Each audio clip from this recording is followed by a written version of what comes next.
NFL Week 2. We are here. We kicked off the season last week, had some really, really fun games. I'm pretty excited to dive into NFL Week 2 with you all. I think we got some great picks and things coming up for this week. Do y'all have any surprises, though, that you want to talk about for NFL Week 1 that you would like to point out that was, like, shocking to you, or did everything pretty much go as planned? The only thing that was really surprising to me was the fact that Caleb Williams technically has a win. First rookie Well, quarterback since like that's such the 80s It's or 90s erroneous. that was drafted one overall, but he didn't win that game, man. The Texans or the Titans lost it. Let's be honest. Bro, that was erroneous. Like, if Bo if look, man, I'm gonna be a Bo Nix lover over here. If Bo Nix had, what was it, 2 defensive and special teams touchdowns, like, he also would have won his game, so whatever. Stefan, what about you? I mean, Miami coming back the way they did, down 14. I mean, that's the thing with this Dolphins team. I'm excited to watch them again tonight. They are never out of a game with how explosive they can be. With, I mean, they just have so many speedsters, you know. So that was one big takeaway. Pittsburgh being like the most wretched team to watch in the world God, I have to watch it is this week. Yeah, unchanging. Like so um, bad. I just and then Cincinnati. I mean, can Cincinnati figured out New England was supposed to be one of the worst teams in the league, and they just handed them an L. So that was Bro, interesting as well. So yeah, you guys know I was overthinking my survivor pick for 2 whole weeks, and my only rule was to stay away from Cincinnati, and I was right. And now half the survivor pool is freaking out because they picked Cincinnati. yeah, That yeah. it kind of That's great. surprised me how many people were on that, as bad as Cincy historically is to Yeah, start the season. so bad. Yeah, They're really bad. And the injuries. I think enough people, I think it got down to like 35% of the pool had picked them instead of like 45% because of the injuries that came out and the people who were paying attention. But anyways, we're actually going to kick off with the Cincy pick. We're going to go through all of our game picks first, and then we will finish with player props. Uh, why don't we start, Mike? I think you are talking about Cincy in a parlay that you have early on. Yeah, man, absolutely. So give me Cincy versus Kansas City, Chiefs on the money line, plus Chicago at Houston with Houston on the money line. You can parlay this together at plus 100. So give me this some plus money all day. Um, Cincy, we just hinted at it. They looked really bad. Joe Burrow was just out of sync.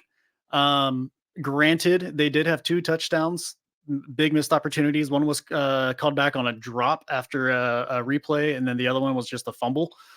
But man, that was against a really bad New England team. Meanwhile, Kansas City came out right where they left off last year. Xavier Worthy got going, Rashi Rice is going, Pacheco is going. And they didn't even have to really get Kelsey involved, which I know he's older, but he's still really good, man. So I think that one is pretty easy. And on the flip side, Chicago, again, we talked about it a minute ago. Caleb Williams looked like a rookie. Um, and Tennessee lost that game more than Caleb Williams and Chicago doing a lot. I mean, they were losing Yep. until the late pick six in the fourth quarter from Tennessee. And Houston looked freaking great, man. They also picked up right where they left off. Joe Mixon coming in, old man Joe with like 170 yards on the ground or something like that. So both of these, I was really surprised at where you could get them at. And I love this at plus money. Yeah, I agree with you. If you're trying to get cute and say like, well, Burrow has the most success out of all the young quarterbacks against Mahomes and the Chiefs, this is not the week to pull that one out. Wait for later in No, the season. even last Wait year, for the playoffs to make that argument. yeah, even last year he was 1-1 against Kansas City, and they lost at home early in the season. So it's not like he's got this crazy win record over him. He's just one of the only ones to actually beat him. Yeah. Yeah, it's like the Peyton Manning success versus Tom Brady. Like, it's still not great. He just Right. happened to have the most success, right? All right, cool. I'm actually just gonna take us to another parlay. You just gave us a 2 home team parlay. I'm gonna give us a 2 road team parlay, which I usually stay away from, but I feel really good about these. Uh, Niners on the money line at the Vikings. The Niners don't look like they even miss Christian McCaffrey. And just, I mean, they gave what's his face 28 carry. Why am I forgetting his name? Mason. Thank you, Mason. They gave him 28 carries for like 150 yards. But I think this is while the Vikings look better than I thought they would, I do think the Niners continue to roll against the Vikings. And then I'm going to add that to Chargers money line against the Panthers, and that one needs no explanation. But no, Jim Harbaugh looks pretty good. I think once the game got going, I was nervous because Chargers were my survivor pick last week. But then once the game got going, you could just see the superior coaching take over. And so I like the two road favorites. And if you combine them, you get a nice little plus 101. So I think that's that makes me feel warm and fuzzy inside. Stefan, what do you have? Or y'all are free to comment, but I know Stefan, you were probably eager to get to your picks as well. I'll just say I like it. I was gonna say it's weird that we're starting with two parlays because parlays are tough, but I actually love both those parlays. They're awesome. Hard to imagine not coming through, and surprising that they're at like plus 100 and plus 101. I forgot to mention this on the college football podcast that we just recorded. I love Tennessee to make the playoff. You can get it at plus 100. You guys talking about this plus money stuff just made me think of it. If you think Tennessee is going to make the playoff, you can get your money double it up. So just a quick plug right there. Listen to that show, though. We had a lot of fun. My first play here, I'm going to go back to that Houston game that you were just talking about, Mike, because I am in accord with you. I think Chicago, kudos, great job getting the W. I'm actually going to avoid a lot of the Houston players in DFS this week because I do think the Chicago defense could be pretty tough, and I think Chicago's going to try to slow the game down. But I think Houston wins it pretty comfortably. Eric, you said you saw this at -6 today. Give me that all day. I saw it 45 minutes ago. Hopefully, we're recording this on Thursday morning, so hopefully you still get that number. Yeah. So give me Houston minus. I'm right there with you. That was one of my picks too. Honestly, we might go 2 show units on this bad boy because I think the Texans absolutely roll. I don't think Caleb Williams is fraudulent. I just think that he has a long way to go, and that is not a very good team. We saw be a very bad Titans team as well. So I am very confident in this Texans -6 or 6.5, to be honest. Mike, why don't you talk about your New Orleans Saints? Sorry, yeah, I had to do it. And do not ever call them my Saints again. So I'm taking Cowboys -4.5 at home against the Saints. You can get it at -134. Man, Dallas, they looked really good last week against what's supposed to be a good Cleveland team. Dallas is really freaking good at home. They won every game at home last season, and they won all but 2 of those by more than 2 scores, or by 2 scores or more, and they won 1 of those that they didn't win by 2 scores by 6. And so I think they just keep rolling at home as they always do. Meanwhile, the Saints, they played really good against Carolina last week, but let's be honest, Carolina couldn't beat half the college teams out there right now.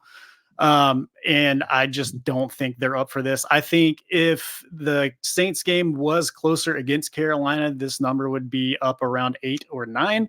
But it's not because they look better than they are, in my opinion.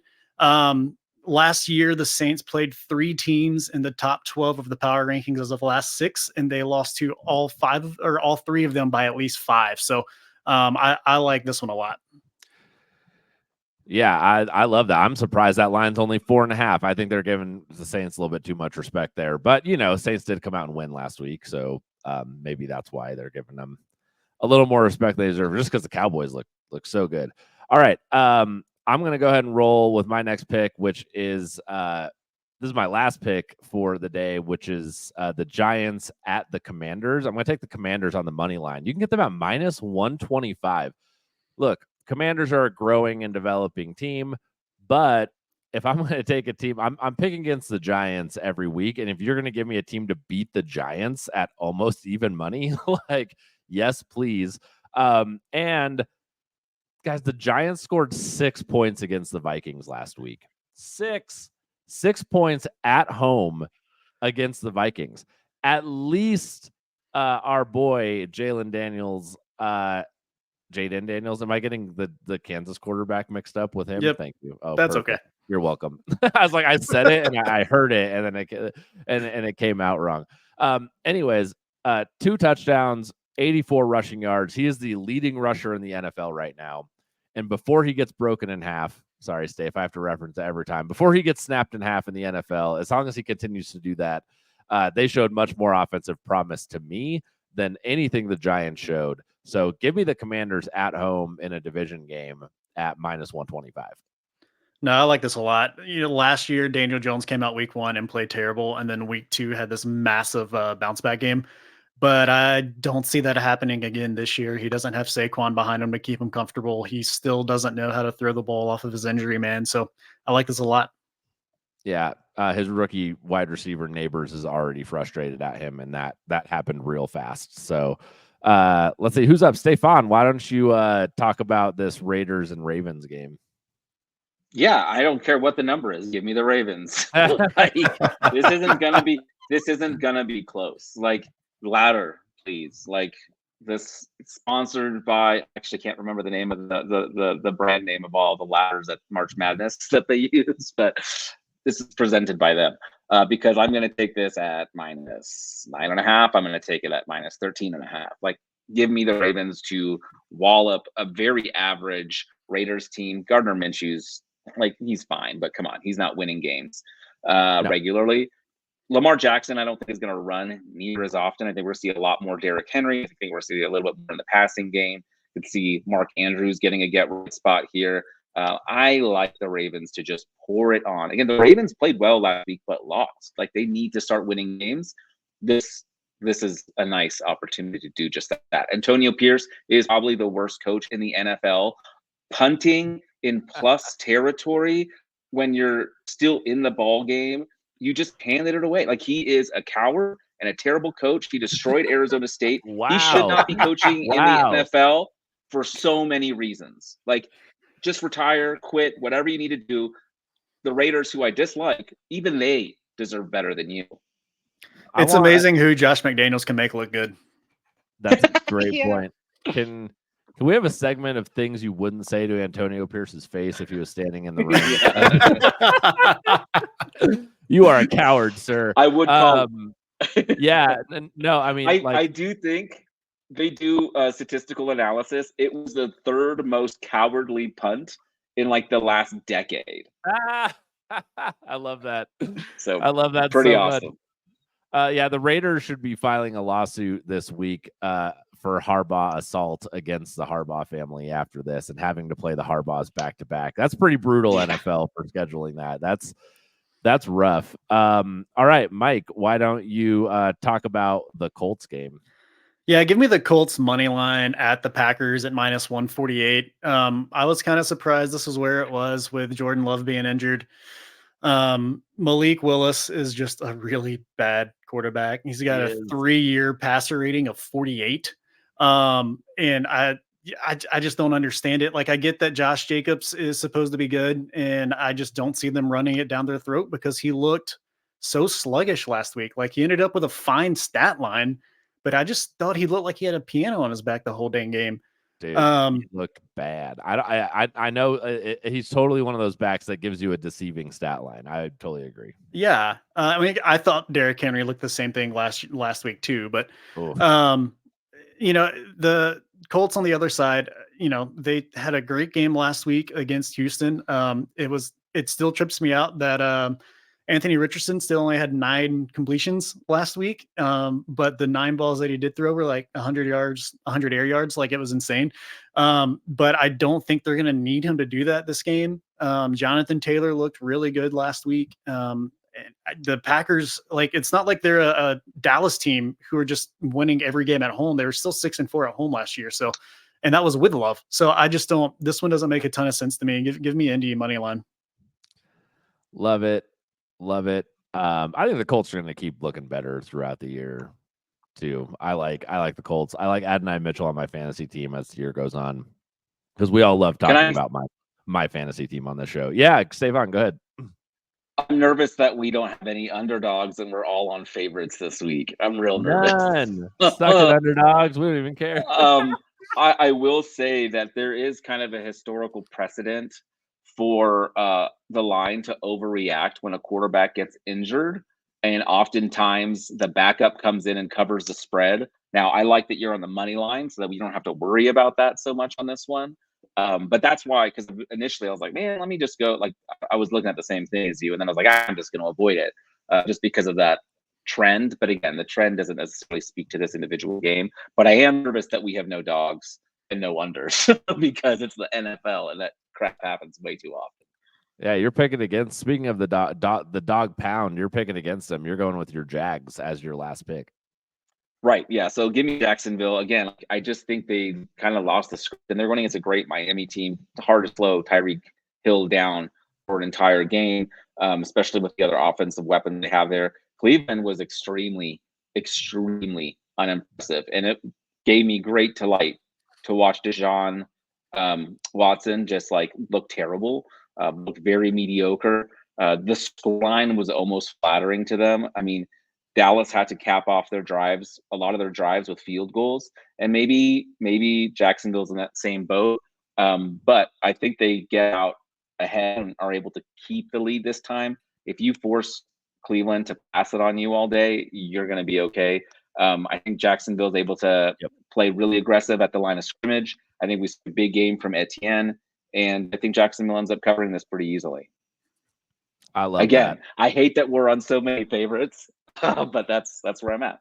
Bro, you know I'm also a big believer in is teams going to Florida in September and how freaking hot it is there, and other teams literally melt at places like Jacksonville in September. So I do like the weather component. It's like the opposite of these warm weather teams going up to the cold weather. They do have this advantage in September. I do believe in it. All right. Yeah. Cool. Let's run through player props. Let's talk through them. I am on player prop probation after last week. I am taking myself off of this, but Mike, you have a few, and Stefan, you have one. Yeah, so give me a Dak Prescott at over 250 pass yards at minus 115. He hit this number in every game at home last year. The Saints secondary, they're actually pretty solid last year. They're the 9th best in the league, but they had a very weak schedule last year playing in the NFC South. So it's not like they were going up against a ton of strong quarterback competition. CeeDee Lamb's got another week with the team. And I just think that they're going to, like I said earlier with the Cowboys pick, they're going to keep rolling at home. So give me Dak at 250 or at plus 250 pass yards. Steph, you want to hit yours real quick? Yeah, give me. We talked about that Chiefs game earlier. I think that they look to do it with the ground game. I think they really like running the ball and then throwing off of that. They certainly have the talent with Xavier Worthy there now too. But give me Pacheco over 63.5 rushing yards. I think he's going to have a monster day. I'm also going to sprinkle a tiny bit on him to hit 100 rushing yards because you can get that at crazy value. So I like both of those an awful lot. Yeah, I like that too. Also give me Jonathan Taylor anytime touchdown at plus 105. Last week, Green Bay gave up 3 touchdowns to Saquon. Last year, they averaged 0.9 touchdowns given up to a running back a game last year. And Jonathan Taylor, I mean, he is a workhorse running back, one of the few left in the NFL. So I see this hitting pretty good at plus 105. And then the last one I'll take is Alvin Kamara over 25 receiving yards at minus 145. Dating back to last year, the Cowboys have given up this to the running back when targeted at least 5 times, 6 out of 7 games. And Kamara hit this 12 of 13 times the last season by itself. So this feels pretty easy to me. Derek Carr, he loves throwing the ball to his running back. He did it with the Raiders. He's doing it again in New Orleans. So give me that at minus 145. Love it. Those are your player props. Now we're going to run through it all for you. If you made it and you fast forwarded all the way to the end of the show, congrats, you're here. We're going to do the part where we run through it all for you. Mike, why don't you start us off? Yeah, give me the Chiefs money line at home versus the Bengals, plus the Texans money line at home versus Chicago. You can get that at plus 100. Give me the Cowboys at home minus 4.5 versus the Saints. You can get the Colts minus money line at minus 148 against Green Bay. And yeah, that's me. Awesome. I'm going to start with a parlay as well. Give me the Niners money line and the Chargers money line, both just to win there at plus 101. Let's move on to Giants at Commanders. Give me the Commanders to win that game at -125. Bears at Texans at -6. Stefan and I both agree on this one as probably one of our favorite picks of the week. And Stefan, why don't you take us through the last two here? Yeah, my favorite is the Ravens -8.5. The Ravens hosting the Raiders -8.5. Then we've got the Jaguars -3 hosting the Browns. Great. Mike, why don't you take us through the player props? And I think Stefan has his player prop as well. Yeah, give me Dak. Dak Prescott over 250 passing yards, -115. Jonathan Taylor, anytime touchdown, +105. And Alvin Kamara over 25 receiving yards at -145. Yeah, and I'll take the Chiefs running back Pacheco over 63.5 rushing yards. That is it, y'all. Go check out the college football episode this week, too, to make lots of money. Good bounce back week for us coming. We're pretty excited about it. We will talk to y'all soon. Bye. Bye.